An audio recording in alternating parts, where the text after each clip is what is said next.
point to quit vaping as well. I didn't realize my time was up. Thank you. Thank you, Congresswoman Miller. Now I'd recognize Congresswoman Tlaib for 5 minutes of questions. Thank you, Mr. Chairman. Thank you all so much for being here and for contributing to this important conversation. As a mother, thank you, Ms. Johnson, for coming here. I know it's not easy. Even for me, speaking publicly to this day, my stomach turns. So I know how hard it is, especially something so personal. So I really do appreciate you being here. E-cigarettes were allowed onto the market without fully understanding the long-term effects and without regulation, as you all know. Their safety wasn't tested yet. Big tobacco companies like Juul touted their products as safe and certainly safer than cigarettes. They even sent representatives into schools to tell students that it's, quote, and this is, I continue to repeat it because it's obvious they're tailoring it towards our kids, quote, totally safe. The result is that e-cigarette use took off. Now 27.5% of high school kids use e-cigarettes, and those kids are used as guinea pigs. We are just now beginning to find out the health risks they pose.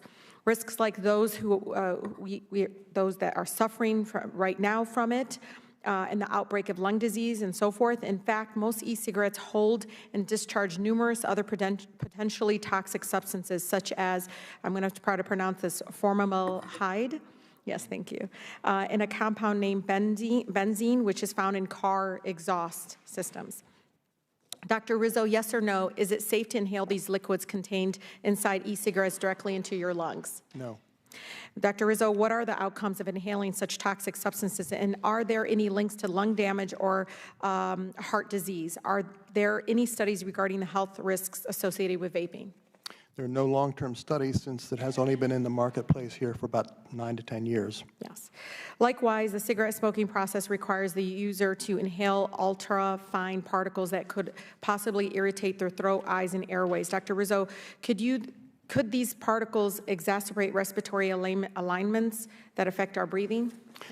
Particularly the ultrafine particles are very similar to the small particles that are talked about in air pollution. So they definitely get into the lung, into the bloodstream, and can affect the cardiovascular system and the lungs.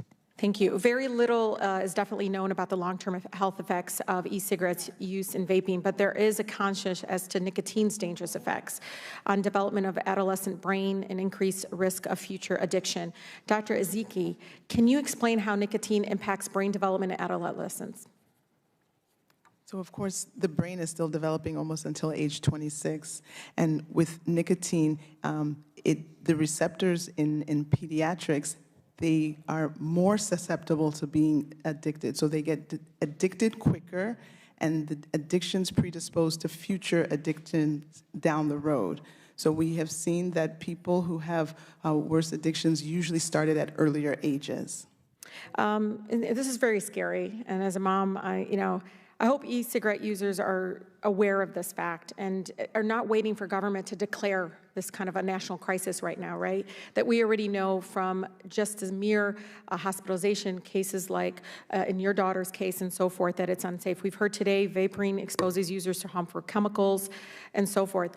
I go in to speak to kids all the time. Do the second grade and third grade reading class. They always ask, well, what do?